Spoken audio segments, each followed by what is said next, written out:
The universe has long captivated us with its immense scales of distance and time. How far out does it stretch? Where does it end? And what lies beyond the star fields and the streams of galaxies that extend as far as telescopes can see? These questions are beginning to yield to a series of extraordinary new lines of investigation and to technologies that are letting us peer not only into the most distant realms of the cosmos, but at the behavior of matter and energy on the smallest of scales.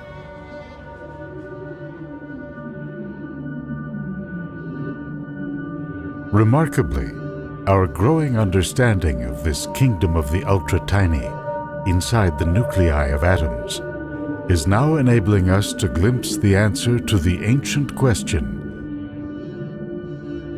how large is the universe?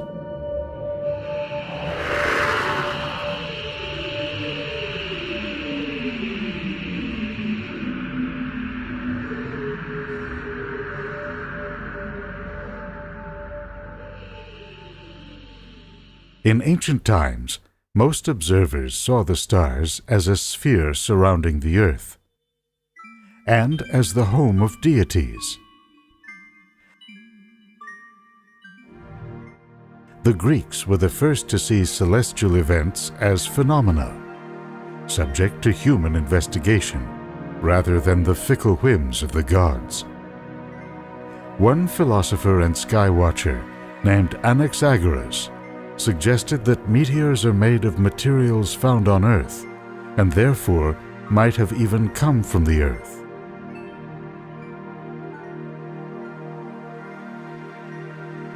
Those early astronomers built the foundations of modern science. But they would be shocked to see the discoveries being made by their counterparts today. The stars and planets that once harbored the gods are now seen as infinitesimal parts of a vast scaffolding of matter and energy that extends far out into space. Just how far began to emerge in the 1920s. Working at the huge new 100-inch Hooker telescope on California's Mount Wilson, astronomer Edwin Hubble, along with an assistant named Milt Humason, analyzed the light of fuzzy patches of sky, known then as nebulae. They showed that these were actually distant galaxies located far beyond our own. Hubble and Humason discovered that most of them are moving away from us. The farther out they looked, the faster these objects are receding. This fact, now known as Hubble's law, suggests that there must have been a time when the matter in all these galaxies was together in one place. Everything that astronomers saw in their increasingly large telescopes would have dated back to a singular beginning, now called the Big Bang. That the universe could expand had been predicted back in 1917 by Albert Einstein.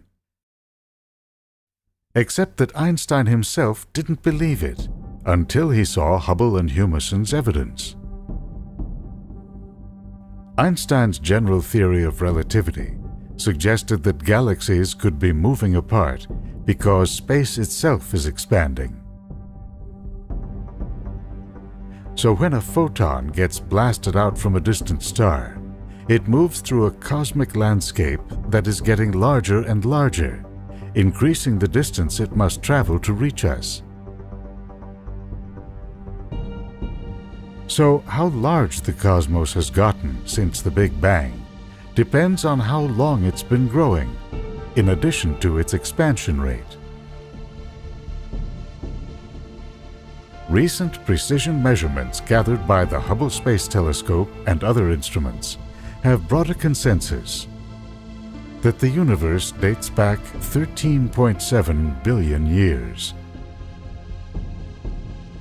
In that time, a beam of light would have traveled 13.7 light years, or about 1.3 quadrillion kilometers.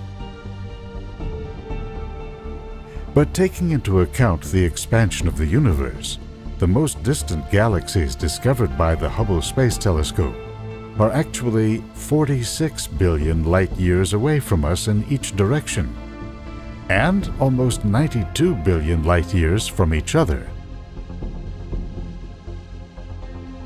So, is that the size of the universe? It's not, according to a dramatic new theory that describes the origins of the cosmos. It holds that our 92 billion light-year patch is a mere speck within the universe as a whole. The theory is based on the discovery that energy is constantly welling up from the vacuum of space in the form of particles of opposite charge, matter and antimatter. Back in the 1980s, the physicist Alan Guth proposed that energy fields embedded in the vacuum of space had suddenly tipped into a higher energy state, causing space and time to literally inflate. The universe went from atomic size to cosmological size within an infinitesimally short time. As a result, according to Guth's calculation, the universe as a whole would have grown to some 10 billion trillion times the size of the observable universe. That's a 10 followed by 24 zeros.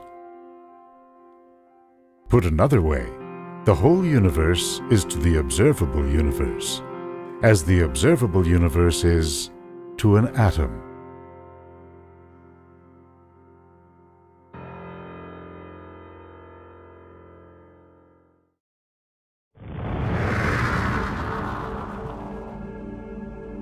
The incredible fury of cosmic inflation helps explain the immense size and smoothness of the universe. But to succeed, the theory must also account for how the universe produced what we see around us. All those stars and galaxies and clusters of galaxies, and ultimately, us. Scientists are now attempting to piece together the chain of events that launched our universe in its earliest moments by generating what you might call a little bang.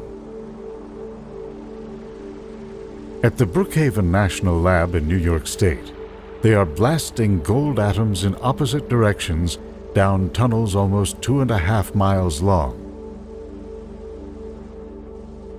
When these atoms reach velocities just short of the speed of light, they are sent into a violent collision. A fireball erupts, reaching a temperature exceeding 2 trillion degrees centigrade. As far as we know, the last time anything in our universe was that hot was about 1/1,000,000th of a second after its birth. What interests the scientists is the splatter of subatomic particles, a superhot soup of quarks and gluons that theory says gave rise to matter as we know it. In initial tests, this quark-gluon plasma has shown a crucial property: extremely low viscosity or resistance to flow. Scientists call it a perfect liquid. To grasp its importance, we go back to those primordial energy fields that the theory says spawned the Big Bang. The thinking is that those fields contain tiny fluctuations that were blown up to huge size during inflation. In the ultra-dense quark-gluon mix, these fluctuations generated pressure waves or ripples. As the universe evolved, these ripples gave rise to variations in the density of matter. Amazingly, the imprint of those primordial ripples is out there today, in a faint signal discovered accidentally back in the 1960s. Working for the Bell Telephone Company, physicists Arno Penzias and Robert Wilson had built a giant horn-shaped antenna. But wherever they pointed, the contraption picked up excessive noise in the microwave portion of the electromagnetic spectrum. That noise turned out to match a prediction made years earlier, that in the wake of the Big Bang, the universe was filled with a cloud of extremely hot gas that scattered all light. As the universe cooled, the cloud dissipated. Light then shone through. Over time, the spectral signature of this light would have shifted as the universe expanded and cooled to what Penzias and Wilson detected. What they'd heard was the echo of the Big Bang.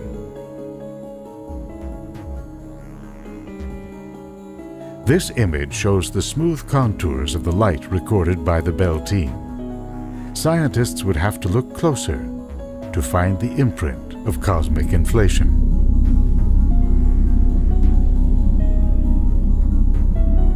The Space Shuttle Discovery lifted the Hubble Space Telescope into orbit on April 24, 1990, in one of the most important scientific milestones of our time. Another launch, arguably just as important, took place 5 months earlier. The Cosmic Observation Background Explorer, COBE for short, was sent up to take a harder look at the microwave radiation discovered by Penzias and Wilson. The results came out 2.5 years later. The light of the early universe contained a pattern of hot and cold spots. In this image was nothing less than the origin of all we see around us today, smooth on a large scale, but with significant clumps, from which gravity would form gas clouds, then stars and galaxies. With this cosmic template in hand, astronomers set out to discover how the patterns and dimensions of the universe evolved over time. In an age of computer-controlled telescopes and automated observing, astronomers could now launch huge international collaborations with the goal of mapping a large fraction of the universe in 3 dimensions.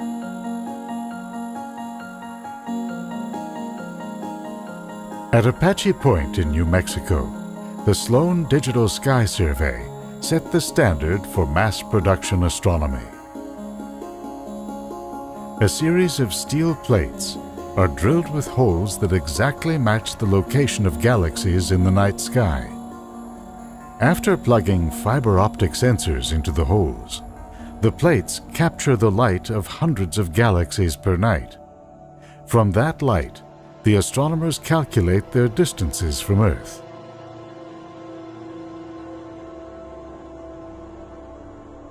Another survey is named the 2-micron All-Sky Survey, or 2MASS, after the frequency of infrared light its detectors are tuned to capture.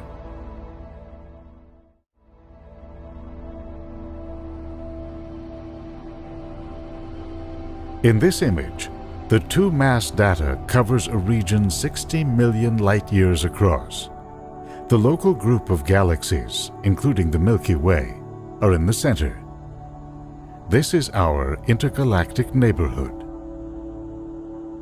Jump further out to a region about 200 million light-years across.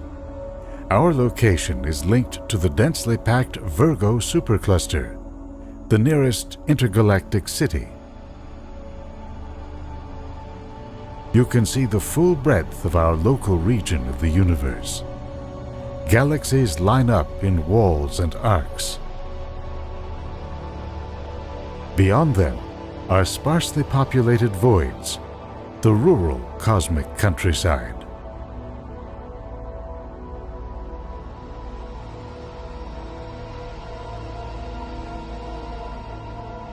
Moving out with the data, this region is over 650 million light-years across.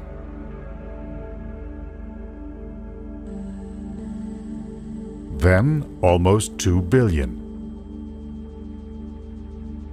3.2 billion.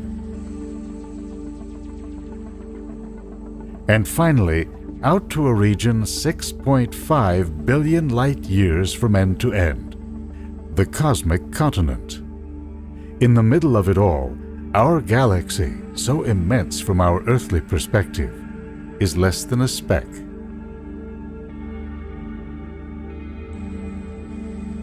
The two-mass study, the Sloan Digital Sky Survey, and the 2-degree field in Australia have extended our maps to a quarter of the way back to the beginning of the universe. They have laid out a grand cosmic roadmap.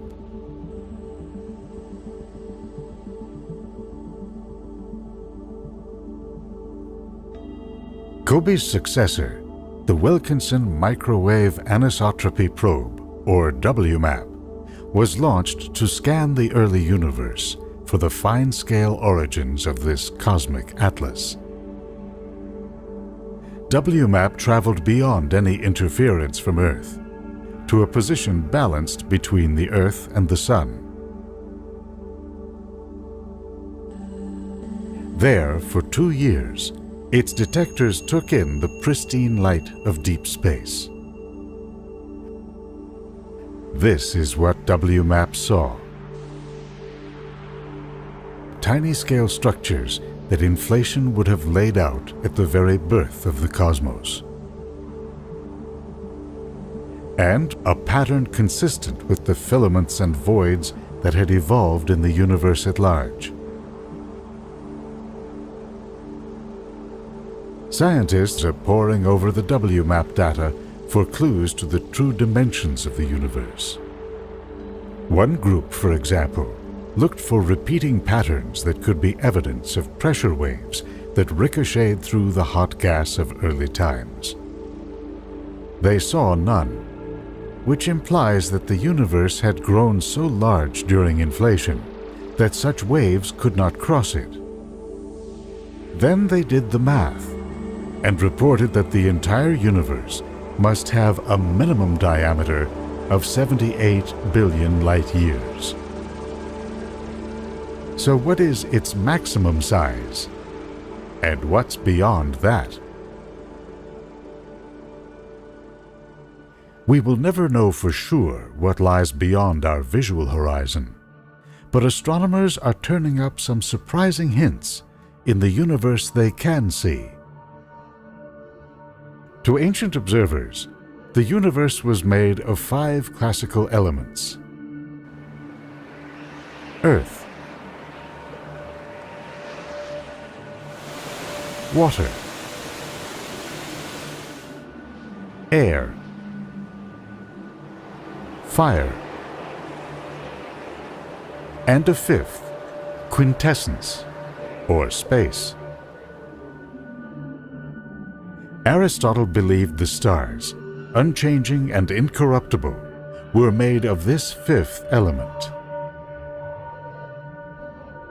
Today, we are finding that space, in fact, has a character of its own. Astronomers have calculated the gravitational pull needed to bind stars as they orbit a galaxy, or galaxies as they orbit a cluster of galaxies. They have found that there is simply nowhere near enough visible matter there to hold these structures together.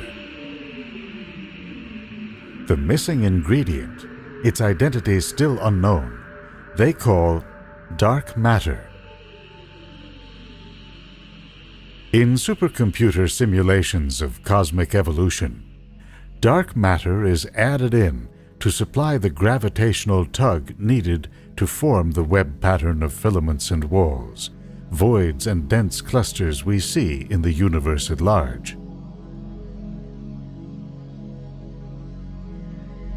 But something else appears to be happening on these large scales. Astronomers have been making refined measurements of the cosmic expansion rate. They wanted to know if gravity was slowing down the pace at which the universe is growing. The markers they used, type 1a supernovae, are thought to burn at uniform intensities throughout the universe. By measuring changes in the brightness of these so-called standard candles at various distances, the researchers can spot changes in the cosmic expansion rate. To their surprise, the data showed that the universe as a whole is not only expanding, it's actually accelerating outward.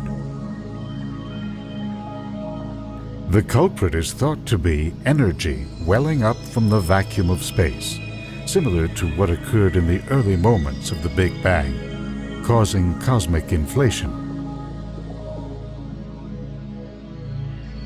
By emerging in minute quantities everywhere, it is pushing space outward across the whole universe.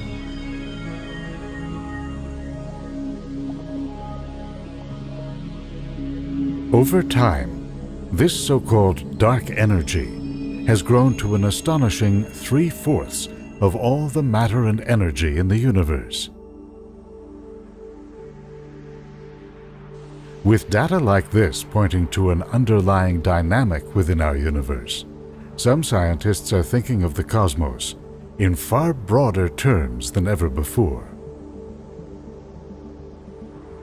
There is a version of inflationary theory, for example, that suggests we live in one of many universes that may coexist side by side but do not touch one another. Like bubbles, they are continually rising up and expanding across the oceans of infinity. Just 500 years ago, in Galileo's time, many people looked out into space and saw a universe of lights centered on the Earth. The invention of the telescope revealed stars far from our planet.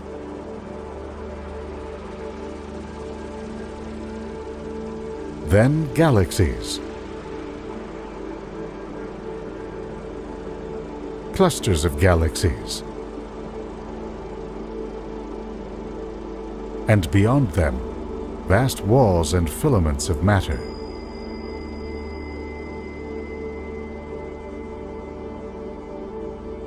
Newer ideas about the size of the universe amount to a quantum leap in our sense of scale by extending these structures far, far beyond our horizon. Do these discoveries push us, on our tiny, out-of-the-way planet, into a smaller and smaller corner of creation? Or does our ability to comprehend and imagine the far limits of time and space somehow expand our importance in the grand scheme of things?